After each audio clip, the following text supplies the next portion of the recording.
എന്ന നിലയിൽ നിക്കാഹ് കഴിച്ചിട്ട് ജീവിക്കേ. ഇസ്ലാം പഠിപ്പിച്ചിരുന്ന മാതൃക അതാണ്. പ്രവാചകന്മാരുടെ സുന്നത്താണ്. നബിയുനാ റസൂലുള്ളാഹി തങ്ങൾ അതുകൊണ്ടാണ് പറഞ്ഞത് അർബഉം മിൻ സുനനിൽ മുർസലീൻ. അല്ലാഹുവിന്റെ റസൂൽ പറയുകയാണ് 4 കാര്യം പ്രവാചകന്മാരുടെ ചര്യയാണ്. അതിലൊന്ന് അൽ ഹയാ,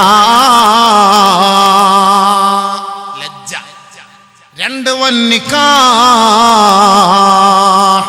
നിക്കാഹ് വിവാഹം. പ്രവാചകന്മാരുടെ ചര്യയാണത്. പ്രവാചകന്മാർ പഠിപ്പിച്ചെന്ന വാക്കാണ്. വലഖദ് അർസൽനാ റസൂലൻ മിൻ ഖബ്ലിക് വജഅൽനാ ലഹും അസ്വാജൻ വദുർരിയ്യ. ഒരു സഹാബി അല്ലാഹുവിന്റെ റസൂലിന്റെ മഹദിയായ അല്ലാഹുവിന്റെ റസൂലിന്റെ പ്രിയങ്കരിയായ ആയിഷ ബീവിയെ കണ്ടിട്ട് പറയുകയാണ്, അല്ലയോ മഹദി അവர்களே, ഞാൻ അവിവാഹിതനാകാൻ ആഗ്രഹിക്കുകയാണ്. എനിക്ക് വിവാഹമേ വേണ്ട, വിവാഹം കഴിക്കാൻ എനിക്ക് ആഗ്രഹമേ ഇല്ല എന്ന് ബഹുമാനപ്പെട്ട ഒരു സഹാബി മഹദിയായ ആയിഷ ബീവിയോട് പറഞ്ഞപ്പോ ആയിഷ റളിയല്ലാഹു തആല അൻഹ അവരുടെ മുന്നിൽ ഓതിക്കൊടുക്കുകയാണ്, വലഖദ് അർസൽനാ റസൂലൻ മിൻ ഖബ്ലിക് വജഅൽനാ ലഹും അസ്വാജൻ വദുർരിയ്യ. മുഹമ്മദ് മുസ്തഫ തങ്ങൾക്ക് മുമ്പ് എത്രയോ പ്രവാചകന്മാരെ അല്ലാഹു ലോകത്തേക്ക് അയച്ചിട്ടുണ്ട്.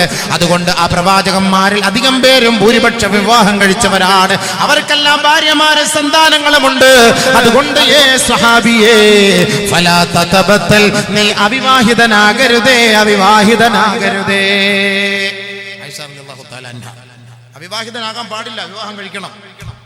വിവാഹം കഴിക്കണം. നബി സല്ലല്ലാഹു അലൈഹി വസല്ലം തങ്ങൾ പഠിപ്പിച്ച വാക്കാണ് അന്നിക്കാഹ്. അന്നിക്കാഹ് പ്രവാചകന്മാരുടെ പാരമ്പര്യമാണ്.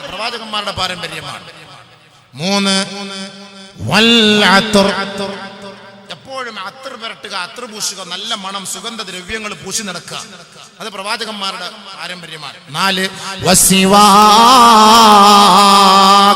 പല്ല് തേക്കുക. ഇസ്ലാമിക സംസ്കാരമാണ്, പ്രവാചകന്മാരുടെ സംസ്കാരമാണ്. നബിയുനാ ശഫീഉനാ റസൂലുള്ളാഹി. അപ്പോൾ നിക്കാഹ് എന്ന് പറയുമ്പോൾ ഈ ഒരു നിക്കാഹ് നടക്കാൻ നമ്മൾ കെട്ടാൻ ഉദ്ദേശിക്കുന്ന പെണ്ണിനെ ആദ്യം പോയി കല്യാണം നീ കാണണം. ആദ്യം പോയി പെണ്ണ് കാണണം. മുഗീറത്ത് ബിൻ ശുഅബ റളിയല്ലാഹു തആല അൻഹു പറയുകയാണ്, ഖതബതു ഇംറഅതൻ, ഞാൻ നബി തങ്ങളെ കണ്ടിട്ട് സമീപിച്ചു പറഞ്ഞു, നബിയേ, ഞാൻ ഒരു പെണ്ണിനെ കല്യാണ ആലോചന നടത്തി. ഖാല റസൂലുള്ളാഹി സ്വല്ലല്ലാഹു അലൈഹി വസല്ലം, ആദരവായ റസൂലുള്ളാഹി തങ്ങൾ എന്നോട് ചോദിച്ചു, ഹൽ നദർത ഇലൈഹാ, നീ അവളെ കണ്ടിട്ടാണോ കല്യാണ ആലോചന നടത്തിയത്? നീ അവളെ കണ്ടോ? ചോദിച്ചു. ലാ ഫഖുൽതു ലാ, ഇല്ല നബിയെ, കണ്ടിട്ടില്ല, കണ്ടില്ല, കാണാതെ ഞാൻ കല്യാണ ആലോചന നടത്തി. നബിയുനാ റസൂലുള്ളാഹി തങ്ങൾ പറഞ്ഞു, ഉൻദുർ ഇലൈഹാ, നീ അവളെ പോയി കാണും, അവളെ പോയി കാണണം. അവളെ കണ്ടിട്ടാണ് കല്യാണം ആലോചിക്കേണ്ടത്. അതല്ലാതെ കല്യാണം നിക്കാഹ് കഴിഞ്ഞിട്ട് ബഷീർ സാഹിബ് പറഞ്ഞ പോലെ നിക്കാഹ് കഴിഞ്ഞിട്ട് പോയി പെണ്ണ് കാണലല്ല സംസ്കാരം. അവരെ 500 പേരെയും കൊണ്ടുപോയിട്ട് അതിന്റെ ഒരു പേര് അതിന്റെ അത് നിയമം ഇല്ലല്ലോ ഇസ്ലാമിൽ. ഈ 500 പേരെയും കൂട്ടിട്ട് പോയിട്ട് അല്ല, എന്നാലും പറയുമ്പോഴും അങ്ങനെ തന്നെയാണല്ലോ. അങ്ങനെ പെണ്ണ് കാണാൻ അതിന്റെ പേര് തന്നെ അങ്ങനെ ഇടുന്നത് തന്നെ പാടില്ലല്ലോ. അയാൾ പാരവിക്കുമെന്ന് നിങ്ങൾ ധരിക്കല്ലേ. അവരൊക്കെ ഈ നമ്മുടെ ഇസ്ലാമിക നവോത്ഥാനത്തിന്റെ നേതാക്കളാണ്. അപ്പൊ അവരിതൊക്കെ പറഞ്ഞു തരണ്ടേ?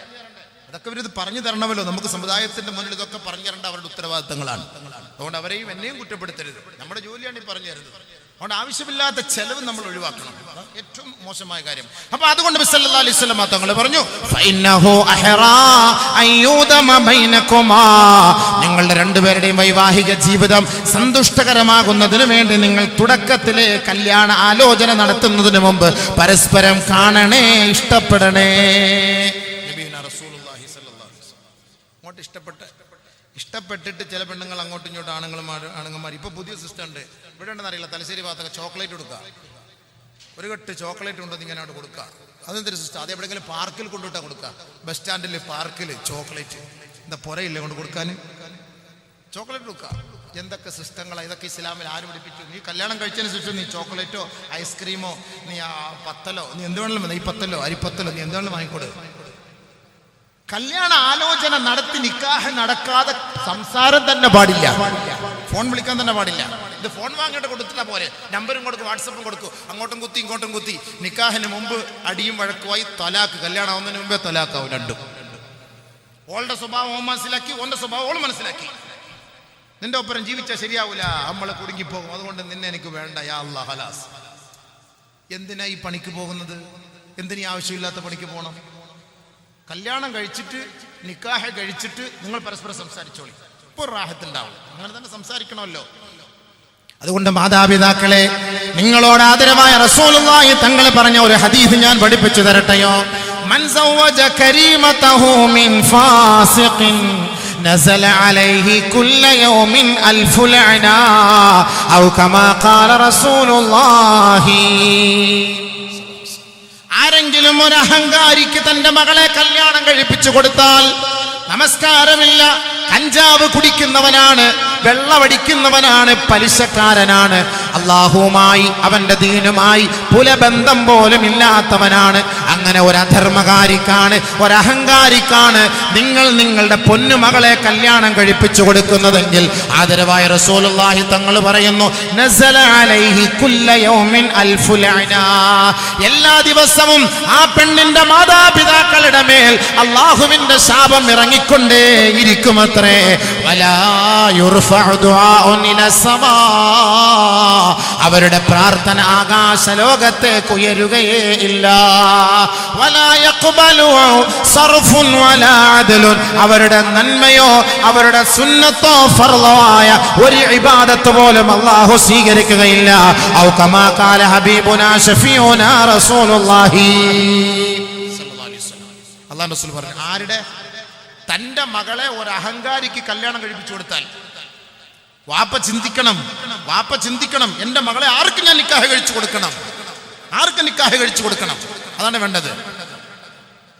നിക്കാഹ് കഴിച്ചു കൊടുക്കേണ്ടത് ആളുകളെ ആദ്യം പോയി കണ്ട്, എന്റെ മകൻ, എന്റെ മരുമോൻ അങ്ങനെയുള്ളവനാണ്, നോക്കണം, അവനുണ്ട്, നിസ്കാരമുണ്ടോ, ഇബാദത്തുണ്ടോ, 2 ദിവസം ഓൻ നിസ്കരിക്കാൻ വരുന്ന പള്ളിയിൽ സുബഹിക്ക് നിങ്ങൾ പോകണം, ഉപ്പ പോകണം, സുബഹിക്ക് പോയിട്ട് നോക്കണം, ഓൻ വരുന്നുണ്ട്, നിസ്കരിക്കാൻ വരുന്നുണ്ടോ, നിസ്കാരമുള്ളവനാണ്, നല്ല കുട്ടിയാണ്, അൽഹംദുലില്ലാഹ്. 2 ദിവസം ഓനെ ഒന്ന് വാച്ച് ചെയ്യണം.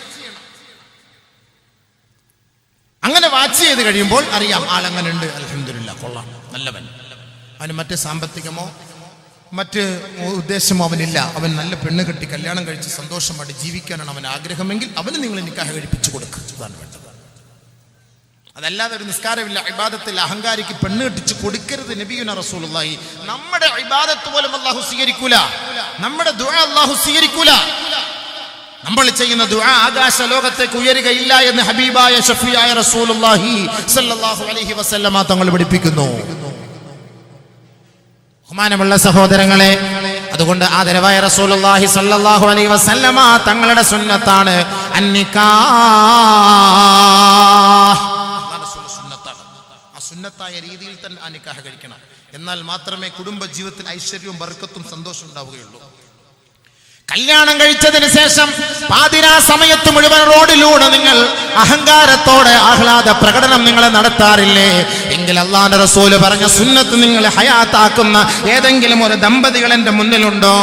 കല്യാണം കഴിഞ്ഞ അതേ രാത്രിയിൽ, ആദ്യ രാത്രിയിൽ നിങ്ങൾ മണിയറയിൽ കയറി 2 റക്അത്ത് സുന്നത്ത് നമസ്കരിച്ചിട്ട്, അല്ലാഹുവേ, ഞങ്ങൾ രണ്ടുപേരും ഇന്നലെ വരെ 2 ധ്രുവങ്ങളിലായിരുന്നു അല്ലാ, ഇന്ന് നീ ഞങ്ങളെ ഒരു കുട കീഴിൽ കൊണ്ടുവന്നു റബ്ബേ, നാളെ ഞങ്ങൾക്കുണ്ടാകുന്ന സന്താന പരമ്പരകൾ നിന്റെ പൊരുത്തത്തിനുള്ള കുട്ടിയാകണേ അല്ലാ, നീ തൃപ്തിപ്പെട്ട കുട്ടിയായിരിക്കണം അല്ലാ, ഇസ്ലാമിക പാരമ്പര്യത്തിൽ ജീവിക്കുന്ന മക്കളാകണേ അല്ലാ, നിന്നെ അനുസരിക്കുകയും വഴിപ്പെടുകയും ചെയ്യുന്ന മക്കളാകണേ അല്ലാ എന്ന് ആദ്യ രാത്രിയിൽ ഏതെങ്കിലും ദമ്പതിമാര് ദുആ ചെയ്താൽ മാലാഖമാര് ആകാശ ലോകത്ത് നിന്നുകൊണ്ട് പറയും അത്രേ, അല്ലാഹുമ്മ ആമീൻ, പടച്ചവനെ ഈ ദുആ നീ സ്വീകരിക്കണേ അല്ലാ. ഭാര്യ ഭർത്താക്കന്മാരുടെ ആദ്യ രാത്രിയിലെ ദുആയ്ക്ക് ഇജാബത്ത് കൂടുതലാണ്.